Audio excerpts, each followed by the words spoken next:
주 예수 그리스도 이름으로 하나님 말씀 증거하겠습니다. 출애굽기 25장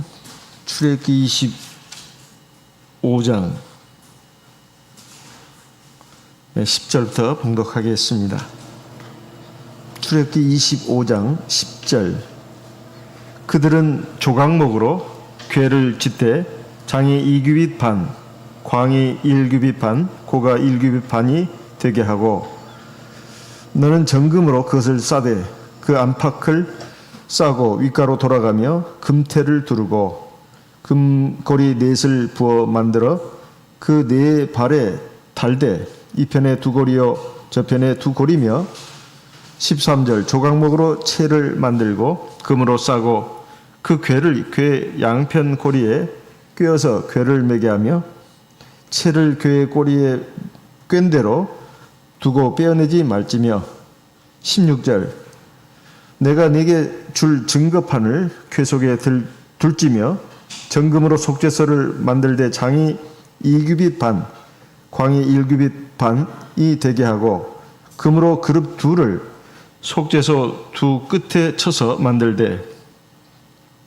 19절 한 그룹은 이 끝에 한 그룹은 저 끝에 곧 속죄소 두 끝에 속죄소와 한 덩이로 연하게 할지며 그룹들은 그 날개를 높이 펴서 그 날개로 속죄소를 덮으며 그 얼굴을 서로 대하여 속죄소를 향하게 하고 속죄소를 그 궤 위에 얹고 내가 네게 줄 증거판을 궤 속에 넣어라. 22절 같이 읽겠습니다. 거기서 내가 너와 만나고 속죄소 위 곧 증거궤 위에 있는 두 그룹들 사이에서 내가 이스라엘 자손을 위하여 네게 명할 모든 일을 네게 이르리라. 하나님께서 모세를 통해서 이스라엘 백성들이 지시하신 것이 바로 성막을 지으라는 것입니다. 이 성막은 하나님과 하나님의 백성이 만나는 장소다 이렇게 말씀하고 있습니다. 그 성막 안에 들어가는 기구들이 몇 가지가 있는데 그중에 가장 중요한 게 뭐냐면 바로 오늘 우리가 같이 읽은 언약궤입니다. 언약궤. 여기서는 이제 증거궤라고도 증거판을 넣으라고 했으니까요. 증거궤라고 지금 22절에 나와 있습니다. 이 언약궤는 다른 말로 법궤라고도 하고 증거궤라고도 합니다. 이것이 성소에서 이동식 성소 또는 나중에 이제 성전으로 완성이 됐을 때 거기서 들어가는 가장 중요한 것이 바로 이 언약궤입니다. 증거궤라고도 하죠. 그것은 바로 그 증거궤 안에 바로 십계명을 적은 두 돌판이 들어가기 때문에 그렇습니다. 이 증거궤를 어떻게 만들어야 하는가 하는 것에 대해서 여기에 지금 잘 말씀하고 있는데요. 조각목으로 만들어야 된다 이렇게 되어 있습니다. 이 조각목은 그 중동 지방에서 자라는 일종의 아카시아 나무라고 합니다. 대단히 견고하고 내구성이 강해서 벌레가 갉아먹으려고 해도 갉아먹을 수가 없을 정도로 아주 단단한 나무랍니다. 썩지도 않는다는 거예요. 네. 그 정도로 튼튼한 나무기 때문에 하나님께서 이것을 하나님의 증거판, 언약을 적은 두 돌판을 넣는 그러한 상자로 사용하게 하셨다고 봅니다. 그리고 그 크기에 대해서는 길이가 2.5규빗, 넓이가 1.5규빗, 높이가 1.5규빗. 한 규빗이 오늘날의 길이 우리 단위로 치면은 45cm라고 할 것 같으면 길이는 약 112.5cm, 넓이는 67.5cm, 높이도 67.5cm 이 정도 크기라고 볼 수 있습니다. 그리고 이 십계명을 적은 두 돌판 말고도 만나를 담은 항아리 그리고 아론의 쌍난 지팡이도 넣도록 되어 있었는데요. 이것은 히브리서 9장에 3절 4절에 잘 나와 있습니다. 이 언약궤 명칭에 대해서는 이미 여기에 증거궤라고 나와 있고 또 성경을 쭉 읽어가다 보면 언약궤, 여호와의 궤, 하나님의 궤, 여호와 하나님의 궤, 거룩한 궤 혹은 주의 권능의 궤 이렇게 표현이 되어 있습니다. 이 언약궤는 우리가 지금 예배 시간을 통해서 많이 들었듯이 하나님이 하나님의 백성과 함께 하시는 것을 상징하는 그런 장소입니다. 그래서 솔로몬이 성전을 짓고 그 법궤를 갖다가 이제 성전으로 옮기는 이것이 맨 먼저 한 일입니다. 열왕기상 7장 51절의 말씀을 보겠습니다. 열왕기상 7장 51절.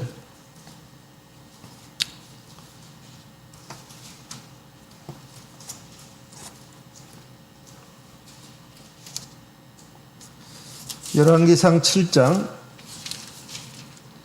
51절. 솔로몬 왕이 여호와의 전을 위하여 만드는 모든 것을 마친지라. 이에 솔로몬이 그 붙인 다윗에 드린 물건 곧 은과 금과 기구들을 가져다가 여호와의 전 곳간에 두었더라. 8장 1절입니다.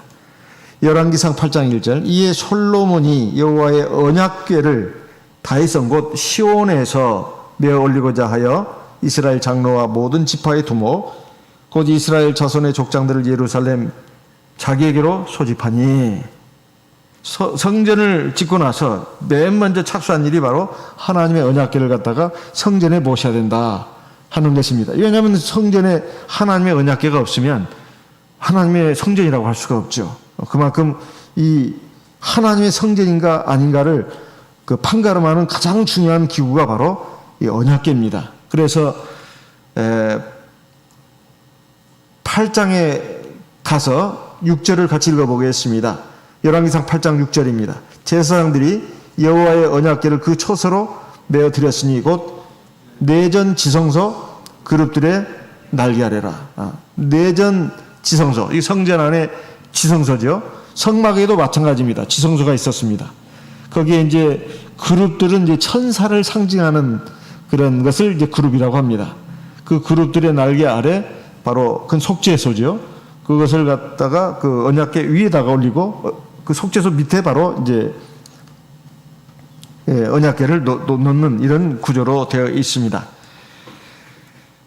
그래서 이 언약궤를 갖다가 무엇으로 보느냐? 오늘 하나님께서 직접 말씀하셨다시피 출애굽기 25장 22절에 거기서는 바로 이 증거궤, 법궤, 언약궤를 말하는 것입니다. 그 법궤 위죠, 위. 거기서 내가 너와 만나고 그랬습니다. 그리고 맨 마지막에 내가 이스라엘 자손을 위하여 네게 명할 모든 일을 네게 이루리라.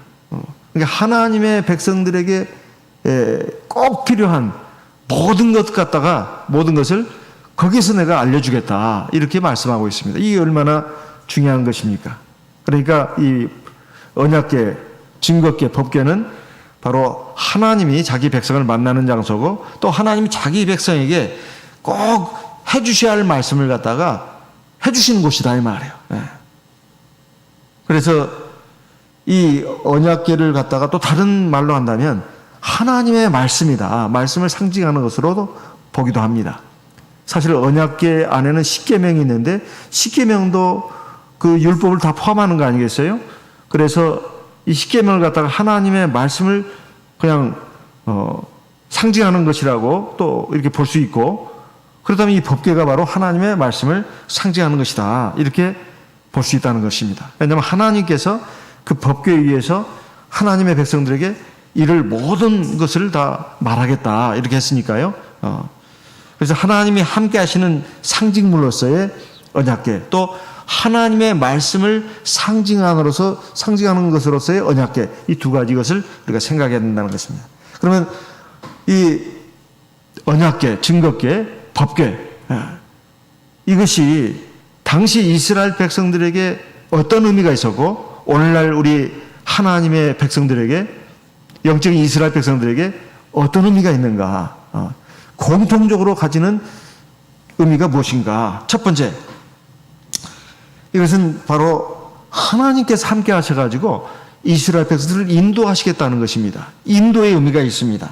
민수기 10장 33절 말씀을 보겠습니다. 민수기 10장입니다. 민수기 10장 33절. 민수기 10장 33절. 그들이 여호와의 산에서 떠나 3일 길을 행할 때 여호와의 언약궤가 그 3일 길에 앞서 행하며 그들의 쉴 곳을 찾았고, 이제 하나님께서 십계명과 율법을 주시고, 그리고 여러 가지 그 율법 가운데 성막을 어떻게 만들어라, 또 그 언약궤를 어떻게 만들어라, 그리고 제사장들이 복장을 어떻게 만들어라, 그리고 제사에 하나님께 드릴 제사의 기구들은 또 이렇게 만들어라. 이것이 쭉 다 지시가 됐습니다. 어디서요?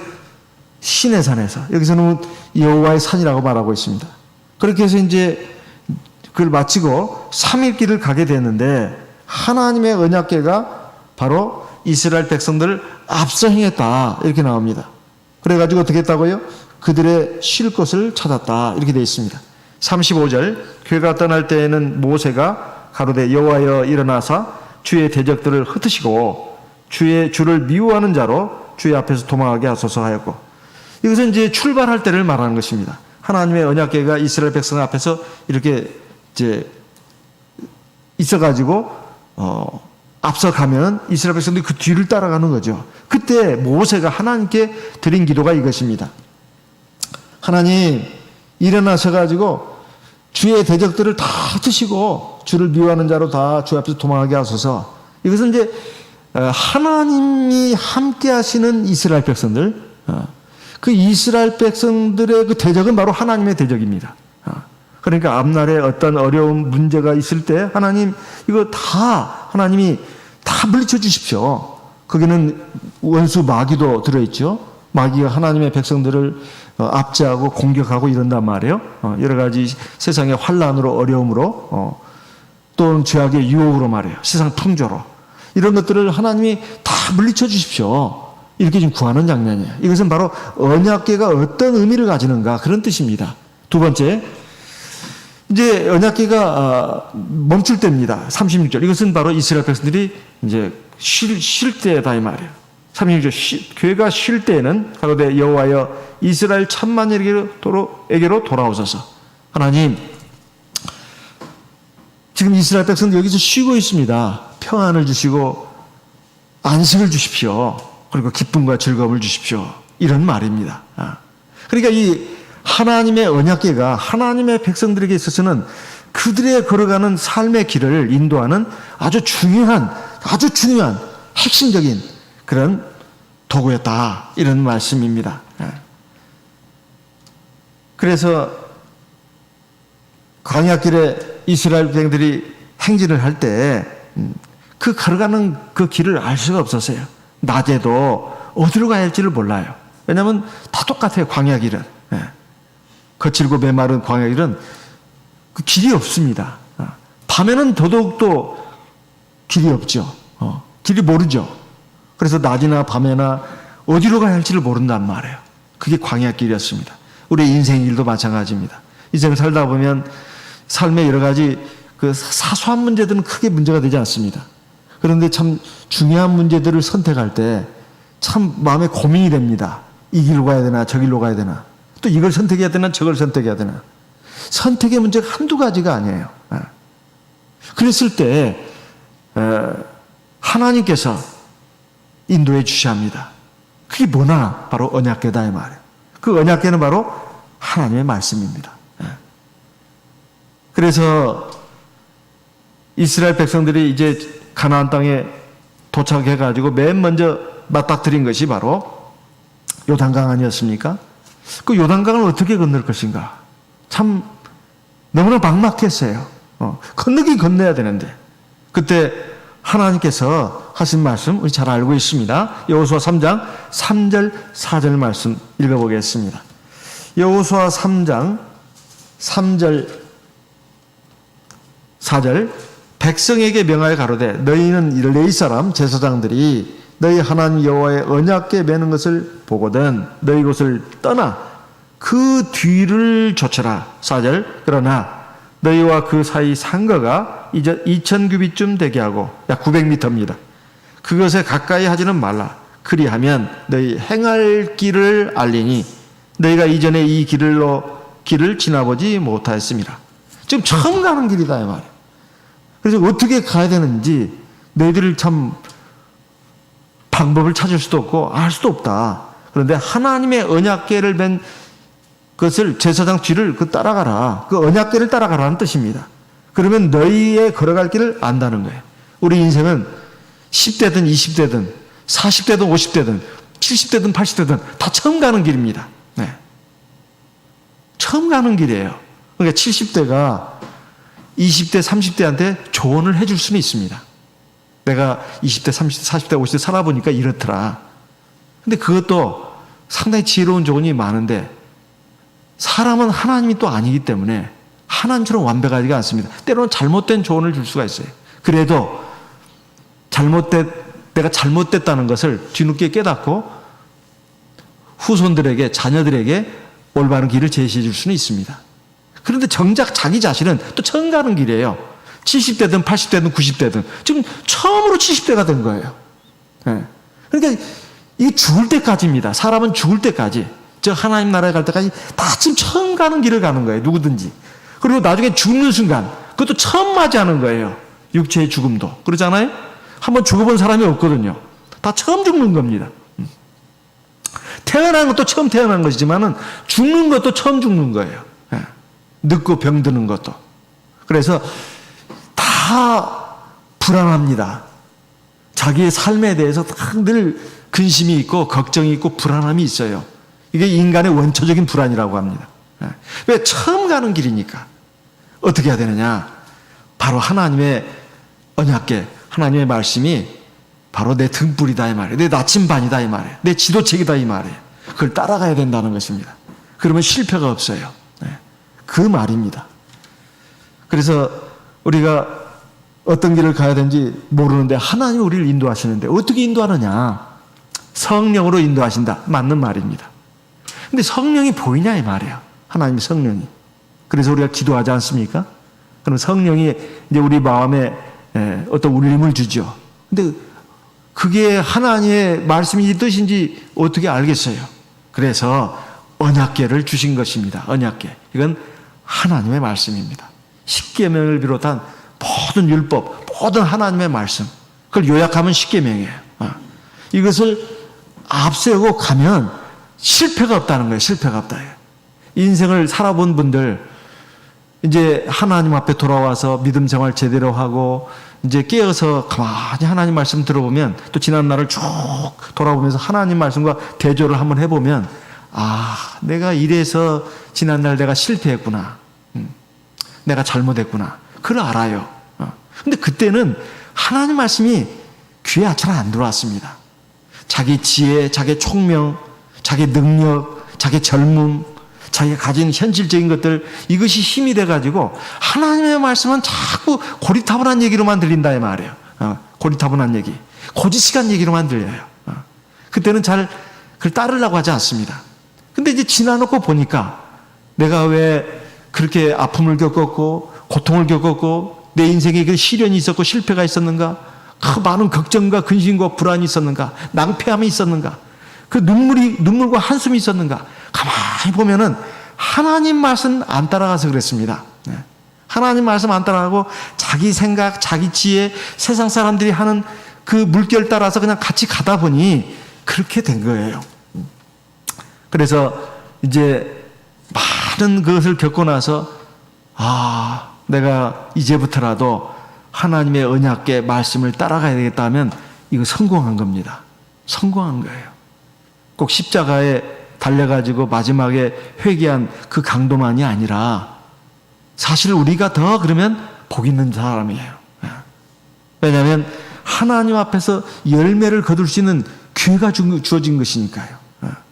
십자가에 달린 강도는 그 열매를 맺을 사실은 시간이 없었잖아요. 그런데 그 찰나의 그 순간의 어떤 짧은 시간이지만 놀라운 믿음의 열매를 맺은 건 사실입니다. 그러니까 그 강도가 대단한 사람이에요. 사실은. 그래서 우리 같이 보통 사람들은 사실은 시간이 좀 많이 주어지는 게 좋습니다. 우리는 연약하니까. 그래서 우리는 조금씩 성장하는 그런 스타일이란 말이에요. 그래서 하나님 우리에게 삶의 이 시간을 주신 것은, 그리고 돌이킬 수 있는 시간을 주신 것은 참 감사한 일입니다. 어떻게 해요? 하나님 말씀으로, 하나님의 언약궤로, 그 뒤를 따라가는 것으로 우리 인생의 방향 전환이 있어야 된다 그 말이에요. 그것이 올바른 길을 가는 것입니다.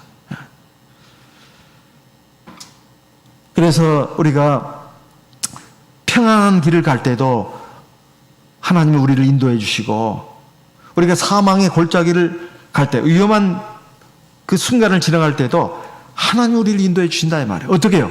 하나님의 언약궤가, 하나님의 말씀이 우리를 인도해 줍니다. 평안한 길을 가더라도 절대 교만하지 않습니다.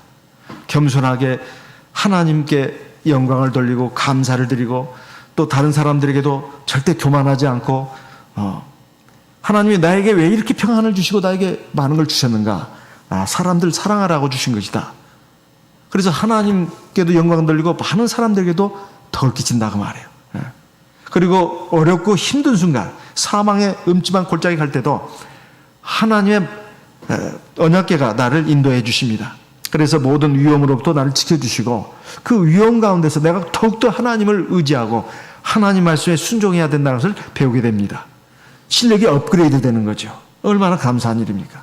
내가 물 가운데 지나든지 불 속을 지나가든지 하나님께서 우리 앞서 가시면서 우리의 길을 의의 길로, 진리의 길로, 생명의 길로, 평강의 길로 인도하신다 그런 말입니다. 그래서 언약궤, 법궤의 가장 중요한 그 기능의 하나가 뭐냐면 인도입니다. 인도. 하나님의 백성들을 올바른 길로 인도한다는 거예요. 생명의 길로, 평안의 길로, 행복의 길로, 참된 기쁨과 즐거움의 길로 인도한다는 것입니다. 두 번째는 이 언약궤는 이 승리를 하게, 하나님의 백성으로 하여금 승리하게 하는 그 기능이 있습니다. 시편 132편 8절 말씀을 보겠습니다. 시편 132편 8절입니다. 시편 132편 8절.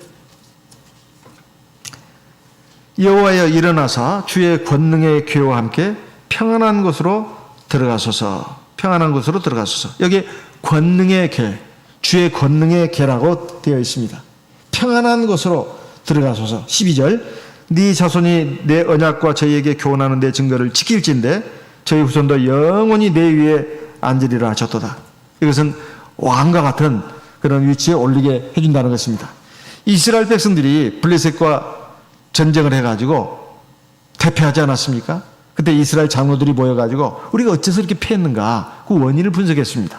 그랬더니 하나님의 언약궤가 지금 우리에게 없어서 졌다고 생각한 거예요. 그래서 실로에서 하나님의 언약궤를 가져오자. 그래가지고 우리가 승리하자. 그게 이스라엘 백성들의 그 머릿속에는 하나님의 언약궤가 우리에게 함께 있어야 된다는 거예요. 근데 그 의미를 정확하게 몰랐죠. 그 궤장만 하나 같이 있으면 되는 게 아니라 사실 이스라엘 백성들은 실로에 있든 어디에 있든 간에 하나님의 언약궤는 언약궤고 다 자기식대로 살았어요. 자기식대로. 하나님 말씀에 순종을 안 했다 그 말이에요. 그냥 그 가나안 지역의 이방 족속들의 그런 문화에 동화가 돼가지고 그냥 그 사람들하고 같이 그냥 산 거예요. 하나님 믿는다는 건 있었죠. 하나님 믿는 것도 있었고 하나님께 예배 드리는 것도 있었고 그거 있었지만은 사실은 삶의 모습은 그 죄악 백성, 그 가난한 백성들과 차이가 없었다는 거예요. 사실 하나님은 왜 언약궤를 주셨는가? 바로 하나님 말씀을 지켜 행하라는 것입니다.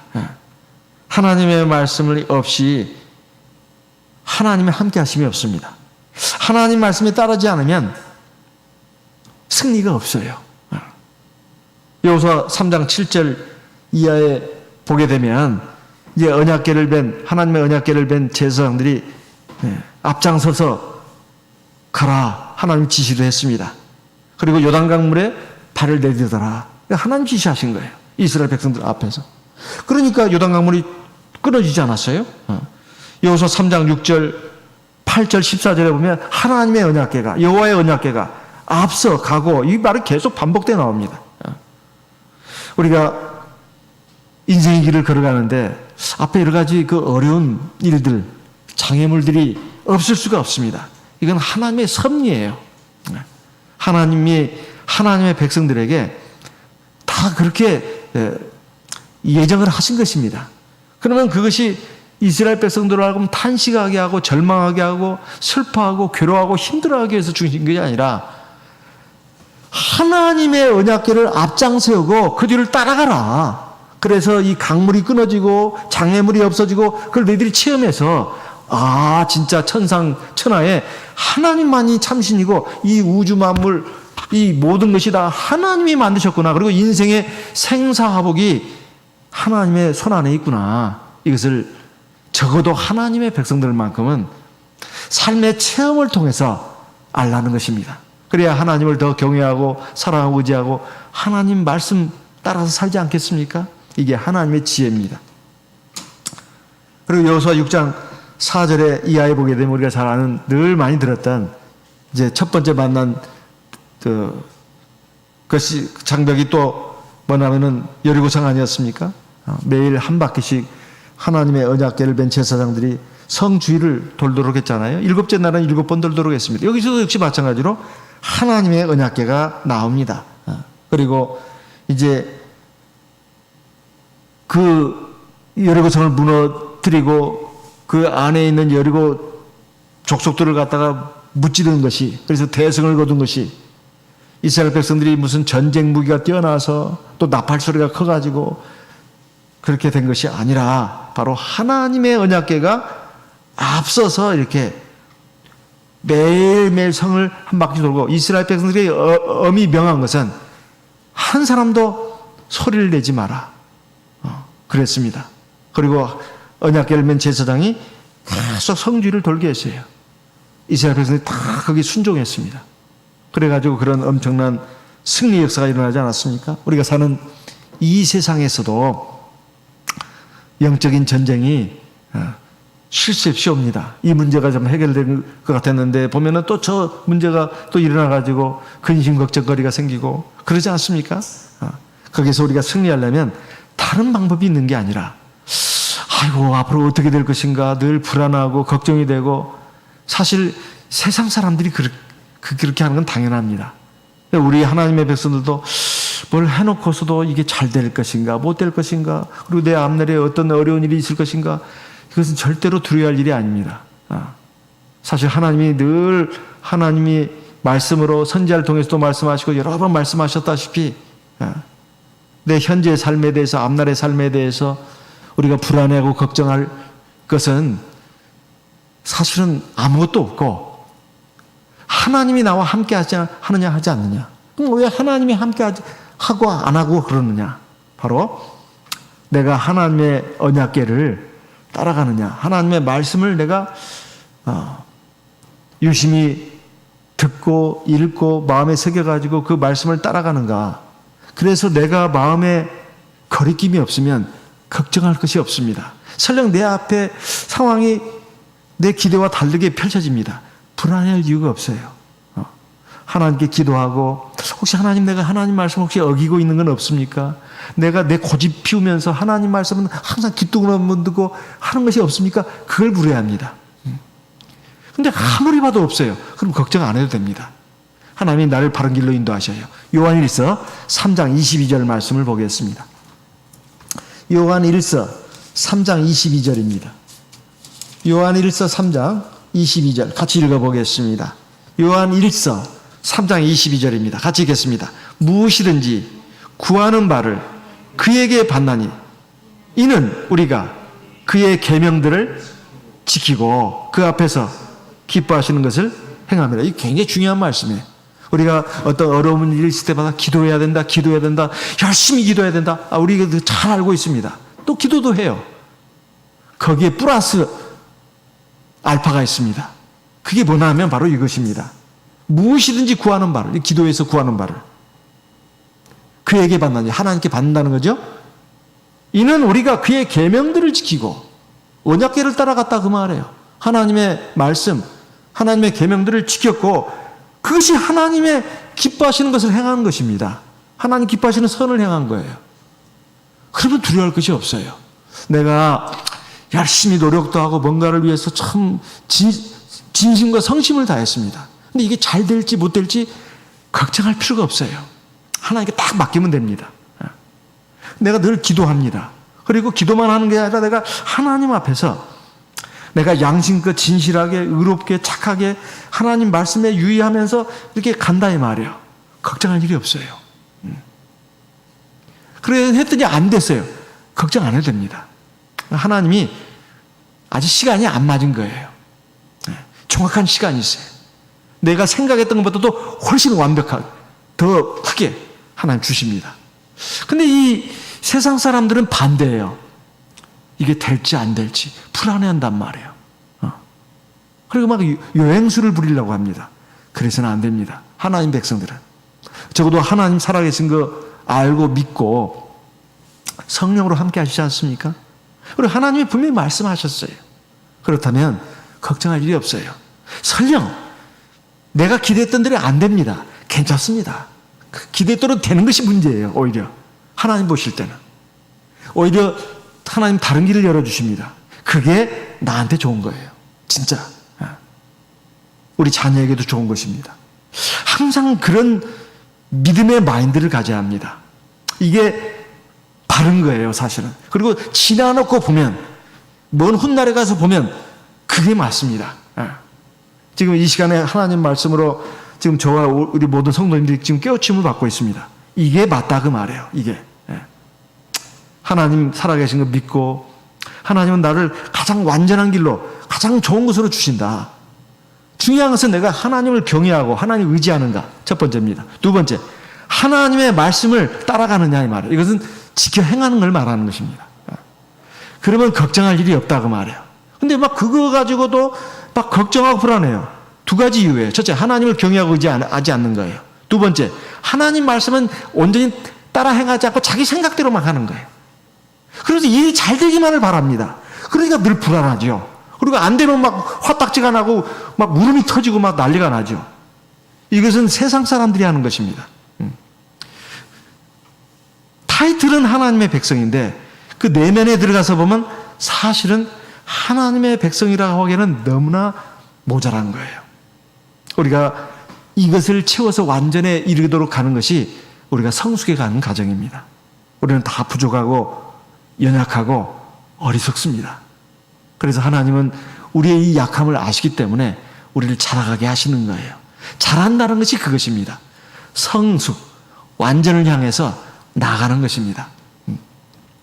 거기에 있어서 중요한 것이 바로 하나님 우리를 승리하게 하신다는 거예요. 승리의 방법은 다른 게 아닙니다. 하나님을 경외하고 완전히 믿고 전심으로 믿고 전심으로 자기 생각 지혜 다 버리고 하나님 말씀 따라가는 거예요. 그리고 자기 거기서 할 일을 하는 것입니다. 그럼 하나님이 인도해 주셔서 승리하게 하십니다. 세 번째, 응답입니다. 하나님의 언약계의 중요한 기능 중에 하나가 응답이에요. 우리가 어떤 일에 대해서 어떻게 해야 될지 이렇게 해야 될지 모를 때 하나님께 물으면 하나님이 가르쳐 주십니다. 사사기 20장 26절 말씀 보겠습니다. 사사기 20장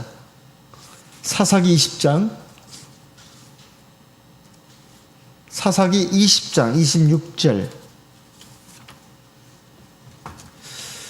이에 온 이스라엘 자손 모든 백성이 올라가서 베델에 이르러 울며 거기서 여호와 앞에 앉고 그날이 저물도록 금식하고 번제와 화목제를 여호와 앞에 드리고 27절 같이 읽어보겠습니다. 여호와께 물으니라. 그때 하나님의 언약궤가 거기서 있고. 왜 지금 이스라엘 백성이 이랬을까요? 이 베냐민 지파들이 굉장히 하나님 앞에 무서운 죄를 졌어요. 회개할 줄을 몰라요. 그래서 이스라엘 나머지 지파들이 똘똘 뭉쳐가지고 이 베냐민 지파를 갖다가 징벌하려고 전쟁을 이제 시작하는 것입니다. 근데 첫 번째, 두 번째에서 패했어요. 11지파가 한 지파한테 패한 것입니다. 그래가지고 이스라엘 백성들이 지금 하나님 앞에 울면서 금식하면서 지금 기도하는 내용이 나와요. 그러면서 하나님의 언약궤 앞에서 지금 물은 것입니다. 뭐라고 물었느냐? 28절.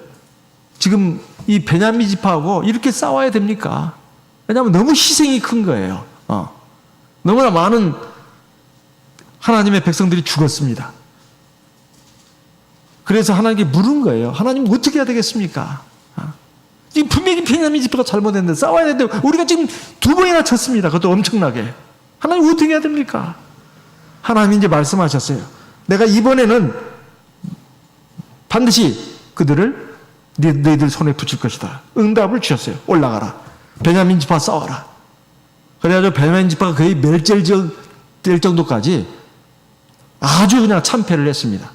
그렇게 하다가는 베냐민 지파가 완전히 씨가 마를 것 같아서 거기서 멈췄습니다. 이스라엘 11지파들이 멈췄어요. 그게 내용이 나옵니다. 그러니까 언약궤 앞에서 하나님의 백성들이 하나님께 물은 거예요. 어떻게 하면 좋겠습니까? 하나님이 응답을 해주셨어요. 우리가 세상을 살아가면서 선택을 해야 되는 순간들이 아주 많습니다. 사소한 것은 문제가 없지만은 정말로 중요한 문제들은 참 고민이 됩니다. 가야 되느냐, 가지 말아야 되느냐, 이걸 해야 되느냐, 하지 말아야 되느냐, 저것을 선택해야 되느냐, 이것을 선택해야 되느냐, 아주 참 고민되는 순간들이 적지 않아요. 어떻게 해야 될까요? 하나님은 말씀으로 응답해 주십니다. 말씀으로. 언약궤에서 묻는다는 것은 하나님의 말씀, 언약궤가 이게 바로 지금 성경이잖아요. 이것을 보라 그 말입니다. 그리고 예배 시간에 잘 들어야 돼요. 그 시간에 만약 못 들었다면 요즘은 인터넷으로 다 지금 올라가 있지 않습니까?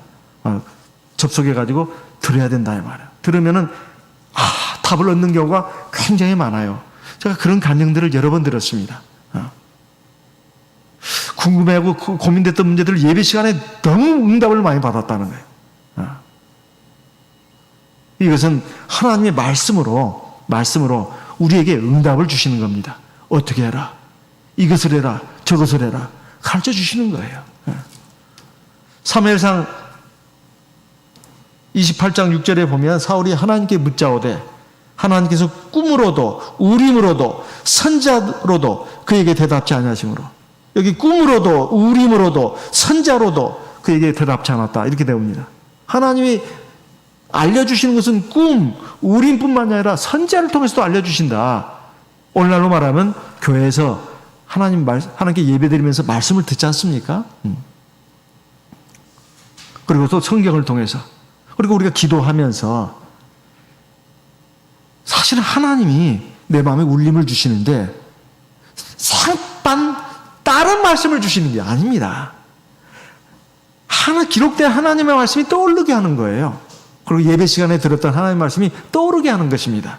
결국 하나님의 말씀을 가지고 응답을 주시는 거예요. 있지도 않은 그런 거 말씀을 가지고 우리에게 주는 게 아니고 이미 있는 말씀을 주시는 거예요. 그래도 못 깨닫는 경우가 있죠. 그러면 하나님이 친절하게 때로는 이거 해라 저거 해라고 알려주시는 데도 있다고 합니다. 그것은 이제 일어나는 여러 가지 그 상황을 통해서 깨닫게 하시는 거죠. 물론 계시로 하나님이 주시는 특별한 경우도 있습니다. 그러나 일반적으로는 하나님의 말씀을 떠오르게 하는 거예요. 기억 속에서. 네 번째, 하나님의 언약궤에 가진 특징은 하나는 복입니다. 복. 하나님의 언약궤를 갖다가 이스라엘 백성들이 뺏기지 않았습니까? 언약궤만 붙들고 있으면 전쟁이 이길 줄 알았는데 그게 아니었어요. 엘리 제사장 그 두 아들들 타락한 것은 말할 것도 없고 그냥 이스라엘 백성들이 죄악에 물들었어요. 그 언약궤가 있어도 그냥 졌습니다. 그리고 뺏겼어요. 그런데 그 언약궤가 블레셋에게 넘어가서 그들에게는 뜨거운 감자가 됐다는 거 우리가 잘 알고 있습니다. 가는 곳마다 그냥 엄청난 전염병이 돌아가지고 그들이 많이 죽었다는 거. 그래서 그들이 무서워가지고 이스라엘 지역으로 보냈는데, 아니 하나님의 언약궤가 지금 다시 이스라엘 지역으로 돌아왔는데 웁사가 말해요. 소 달구지에 있는 그 언약궤가 막 흔들거리니까 붙잡았잖아요. 손대면 안 되는데 하나님 말씀대로 하지 않고 함부로 언약궤에 손을 댄 거예요. 그래서 즉시 죽임을 당하지 않았습니까? 근데 그래서 이제 다 무서워했습니다. 아유, 이 언약궤는 정말 무서운 것이구나. 그런데 오벳 에돔이 하나님 말씀대로 자기 집에 잘 모셨어요. 그랬더니 하나님이 오벳 에돔의 집에 복을 주셨다. 이렇게 나와 있지 않습니까? 사무엘하 6장 11절에 말해요. 하나님이 오벳 에돔의 집에 복을 내리셨다. 아, 이것을 다윗이 들었습니다. 다윗 왕이. 그리고 많은 백성들이 그걸 듣고 그렇구나. 하나님의 언약궤는 복이구나. 저주가 아니구나. 그런데 문제는 하나님의 언약궤, 하나님의 말씀을 귀하게 알고 하나님 말씀을 정말로 소중하게 간직하고 하나님 말씀을 존중해서 따라가는 것이 중요하구나. 이걸 깨달았어요. 그래서 이제 군사들을 대동해 가지고 그 오벳 에돔의 집에서 언약궤를 실어오지 않습니까? 네. 그래서 이 언약궤는 바로 이 복의 상징입니다. 네. 그런데 이 언약궤가 그 위에 말해요. 속죄소가 있다는 것입니다. 이게 굉장히 또 중요한 부분입니다. 출애굽기 25장에 보시게 되면 출애굽기 25장에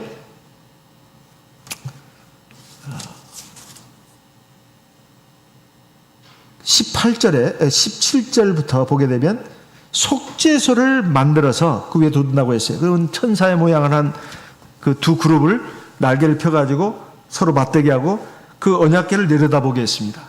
그게 바로 거기서 하나님이 이스라엘 백성과 만나신다고 되어 있다 이 말이에요. 그럼 이 속죄소가 뭐냐 이 말입니다. 이것은 바로 하나님께서 하나님의 백성들의 죄를 용서하시기 위해서 그 속죄소 위에다가 제물의 피를 뿌리도록 되어 있어요. 1년에 한 차례씩. 그러면은 하나님이 그 피를 보시고 하나님의 백성을 만나주시고, 물론 대제사장이 1년에 한 차례씩 들어가는 거죠. 그 대제사장은 이스라엘 백성들을 전부를 사실은 대표하는 것입니다. 그러니까 하나님의 언약의 두 돌판인 그 십계명, 그 언약의 돌판이 바로 법궤 안에 들어있고, 그리고 그 위에 속죄소가 있다 이거예요. 그 속죄소라는 것은 하나님이 하나님의 백성들의 죄를 용서해 주시는 거예요. 뭘? 그 희생제물의 피를 보고, 그 희생제물의 피는 장차 오실 우리 구주 예수 그리스도의 대속의 보혈을 상징합니다. 그래서 희생제물의 피를 보시고, 우리 구주 예수 그리스도의 피를 보시고 죄를 용서해 주신다는 거예요. 그리고 하나님의 백성을 만나 주신다는 겁니다. 두 가지 기능이 있어요. 우리는 하나님 앞에서 하나님의 말씀을 따라가야 합니다. 지켜 행해야 돼요. 이게 첫 번째 우리가 하나님 앞에서 해야 될 일이에요. 하나님의 성소에, 성막에 가장 중요한 것이 바로 이 언약궤라고 했습니다. 이 언약궤에서 하나님이 만나신다고 했는데, 이 법궤에서 하나님이 자기 백성을 만나려고 보니까 이 백성들이 다 지키지를 않아요. 어떤 부분은 지키고 어떤 부분은 안 지킨다 이 말이에요. 그러면 죄가 있잖아요. 그러면 만나다가 이 죄 있는 하나님 백성을 보고 하나님 치시지 않겠습니까? 즉사하는 거죠. 그렇게 돼서는 안 되잖아요.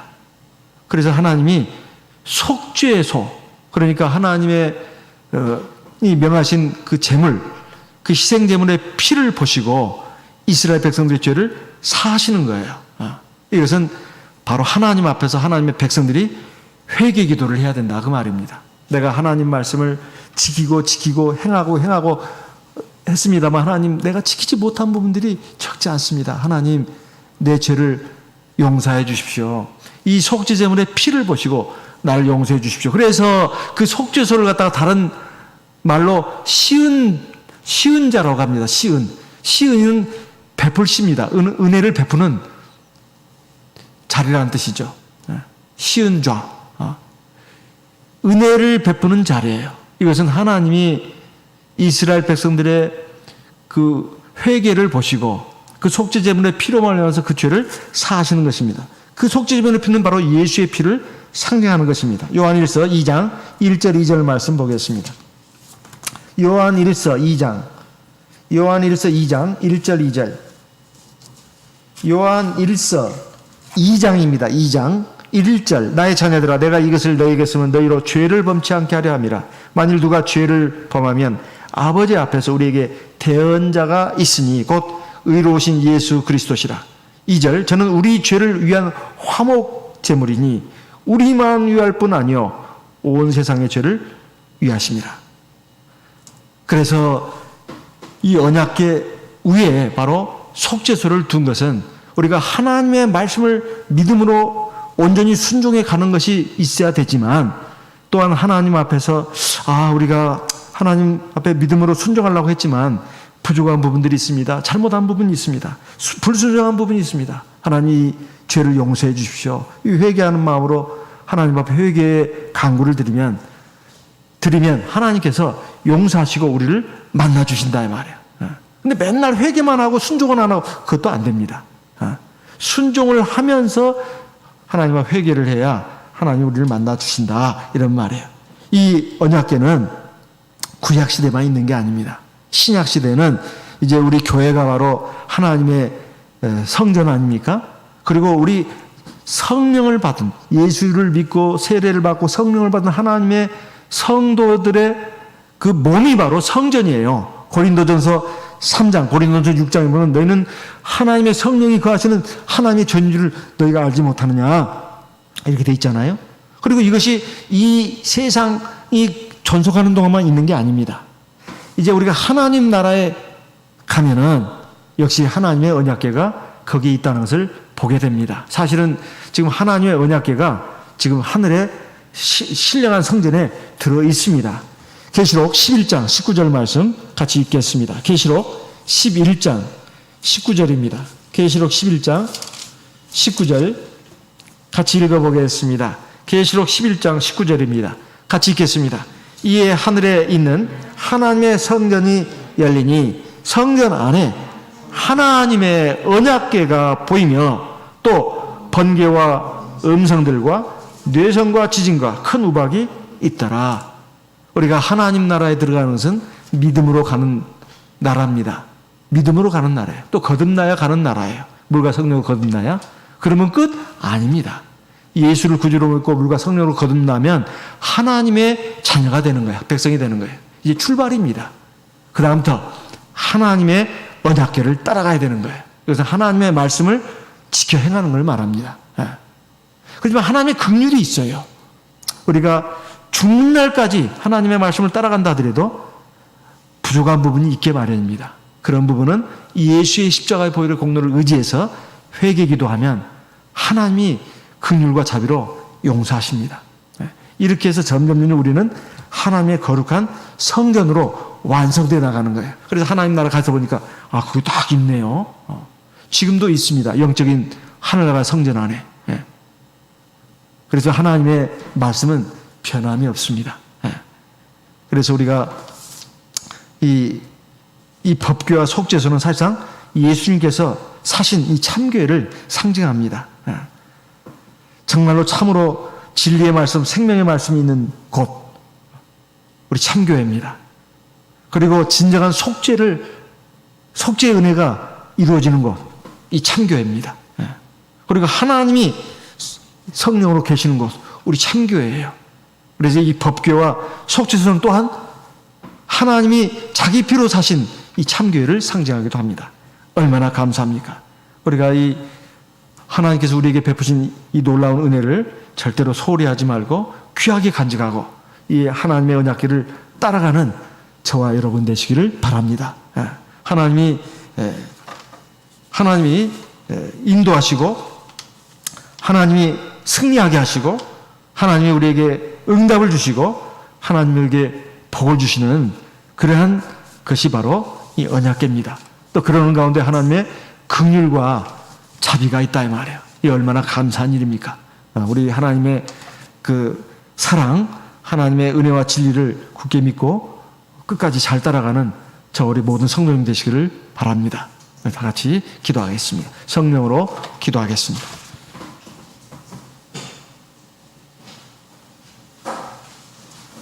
할렐루야. 주 예수 그리스도 이름으로 기도드리옵나이다.